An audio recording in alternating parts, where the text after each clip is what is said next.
नमस्कार, मैं प्रणय विक्रम सिंह करने आया हूं आपके साथ मुद्दे की बात। साथियों, कुछ तारीखें ऐसी होती हैं जो तारीख में दर्ज हो जाती हैं। आने वाली 22 जनवरी की तारीख कुछ ऐसी ही है। ये वो दिन है जो न सिर्फ भारत के इतिहास बल्कि मानव सभ्यता के इतिहास में भी एक नया स्वर्णिम अध्याय जोड़ने जा रहा है। लेकिन यह स्वर्णिम अध्याय श्री गोरक्षपीठ के संघर्षशील पन्नों के बगैर कभी पूरा नहीं हो सकता था। जी हाँ, वो गोरक्षपीठ जिसने गुलाम भारत और आजाद भारत दोनों में श्री राम मंदिर आंदोलन को दिशा और ऊर्जा देने का काम किया। इस पावन पीठ की पांच पीढ़ियों ने श्री राम मंदिर की स्थापना के लिए स्वयं को खपा दिया। मंदिर आंदोलन का हर चरण गोरक्षपीठ के संघर्ष का साक्षी है। साल 1855 में तत्कालीन पीठाधीश्वर गोपाल नाथ से शुरू हुए इस संघर्ष को बाबा गंभीर नाथ फिर योगी ब्रह्मनाथ ने संभाला। उसके बाद महंत दिग्विजयनाथ जी महाराज ने इस संघर्ष की कमान को थाम लिया। यह वो चुनौतीपूर्ण समय था जब देश के बंटवारे की आग ने सामाजिक सद्भाव को खाक कर दिया था और आजाद भारत की निजाम की तुष्टीकरण नीति के कुहासे में सनातन आस्था के मुद्दे गुम होने लगे थे। ऐसे में सबसे बड़ी चुनौती राम मंदिर को मुद्दा बनाए रखने की थी। ऐसे संक्रमणकालीन समय में महंत दिग्विजयनाथ जी ने मोर्चा संभाला। साल 1949 में अयोध्या में महंत दिग्विजयनाथ जी और करपात्री महाराज की अगुवाई में तय हुआ कि राम जन्मभूमि पर 1108 नवान पाठ का आयोजन किया जाएगा। अनेक साधु संत इस आयोजन में शामिल हुए। इसके द्वारा इस मुद्दे को धीमी ही सही लेकिन आवाज मिली। 22-23 दिसंबर की दरमियानी रात में जब अयोध्या में प्रभु श्री राम लला का प्राकट्य हुआ, तब महंत दिग्विजयनाथ जी महाराज वहां संकीर्तन कर रहे थे। उन्होंने श्री राम लला की विधिवत और सुचारू पूजा अर्चना की व्यवस्था कराई। गोपाल सिंह विशारद से न्यायालय में मुकदमा दायर कराने में भी उनकी प्रमुख भूमिका थी। इतना ही नहीं, श्री रामलला के प्राकट्य के बाद प्रधानमंत्री नेहरू और उत्तर प्रदेश के तत्कालीन मुख्यमंत्री के कुप्रयासों के बावजूद भी यदि श्री रामलला की मूर्तियों को वहां से नहीं हटाया जा सका, तो इसका भी श्रेय उस समय वहां 5000 सन्यासियों के साथ मोर्चा ले रहे महंत दिग्विजयनाथ जी महाराज को ही जाता है। जानकारी के लिए बता दें कि महंत दिग्विजयनाथ जी महाराज उन चंद लोगों में एक थे जिन्होंने बाबरी ढांचे के स्थान पर भव्य राम मंदिर निर्माण की संकल्पना प्रस्तुत की थी। समय मंथर गति से अपनी निर्धारित दिशा की ओर गतिमान था। आजाद भारत में छद्म धर्म निरपेक्षता के आवरण तले हिंदू विरोधी राजनीति दिन पर दिन मजबूत हो रही थी। लेकिन महंत दिग्विजयनाथ जी के प्रयासों से अब श्री राम लला की नियमित पूजा अर्चना होने लगी थी और मुकदमा न्यायालय में चलने लगा था।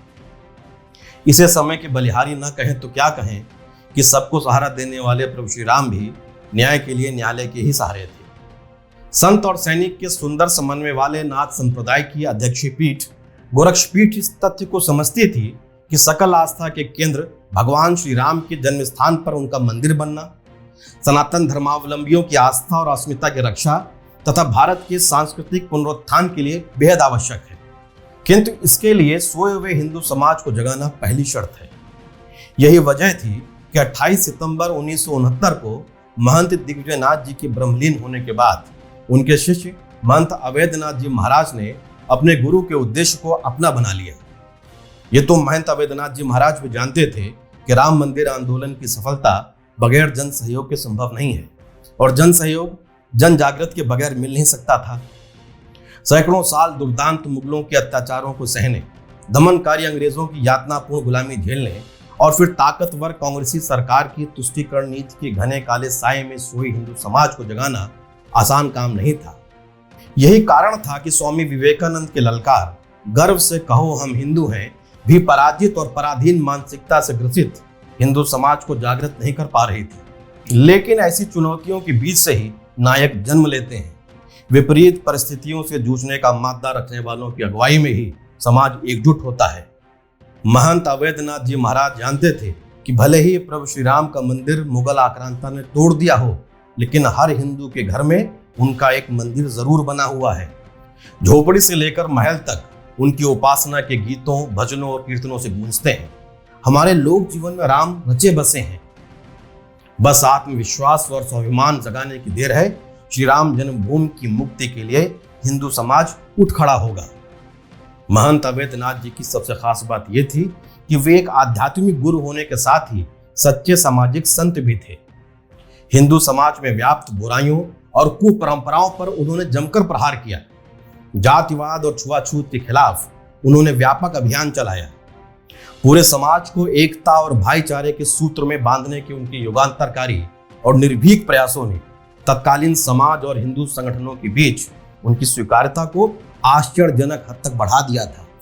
अब राष्ट्रीय स्वयंसेवक संघ के मार्गदर्शन, संत गणों की सहमति और विश्व हिंदू परिषद की अगुवाई में राम मंदिर आंदोलन का आरंभिक खाका तैयार हो चुका था। दरअसल 6 मार्च 1983 को उत्तर प्रदेश के मुजफ्फरनगर में आयोजित विराट हिंदू सम्मेलन और उसी क्रम में एकात्मता यज्ञ की सफलता ने यह विश्वास पैदा कर दिया था कि अब श्री राम जन्मभूमि को मुक्त कराने का आंदोलन शुरू किया जा सकता है। इसी क्रम में 21 जुलाई 1984 को अयोध्या के वाल्मीकि सदन में आंदोलन के संचालन के लिए श्री राम जन्मभूमि मुक्ति यज्ञ समिति का अध्यक्ष तय करने के लिए संत महात्माओं की बैठक आहूत की गई थी।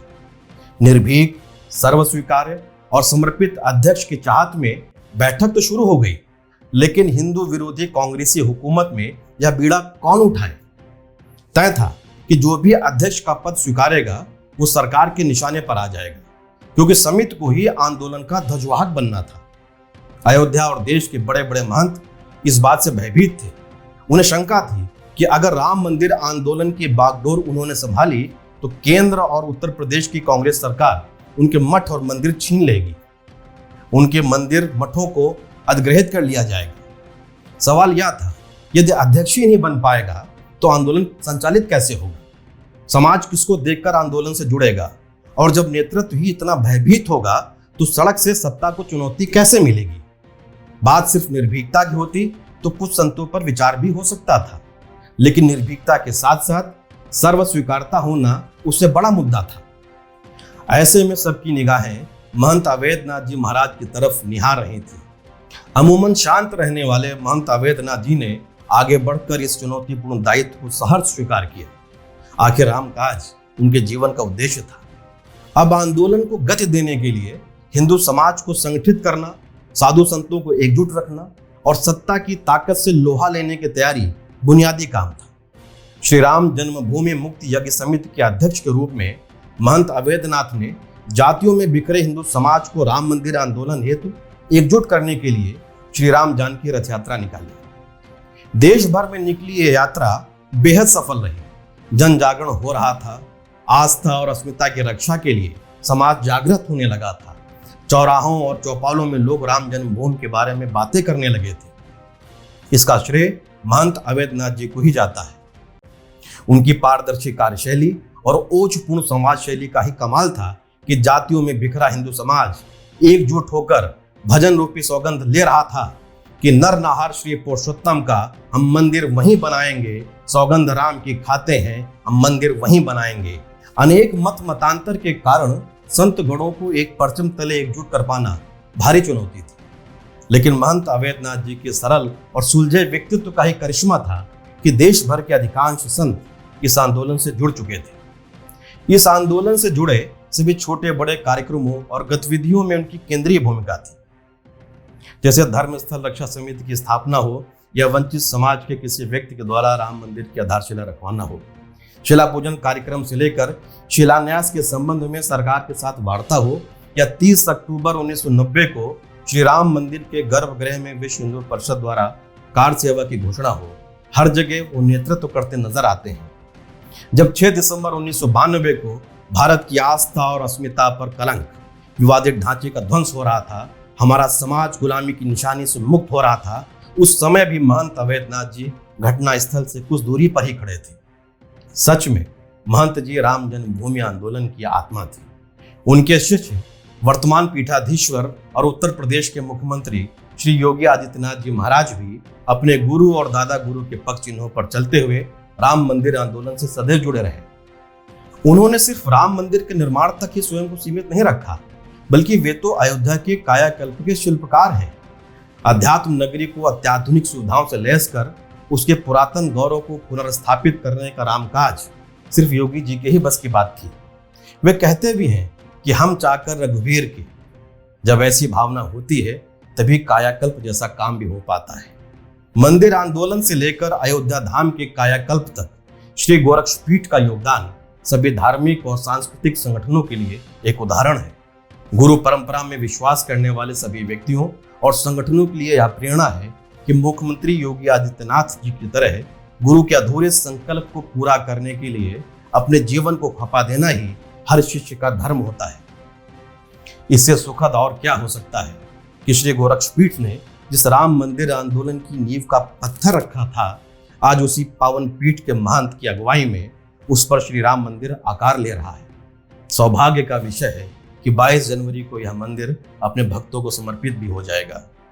मानव सभ्यता के इतिहास में इस पावन दिन को जोड़ने के लिए श्री गोरक्षपीठ के योगदान को सनातन समाज कभी नहीं भूलेगा। सदैव याद रखिएगा। जय श्री राम।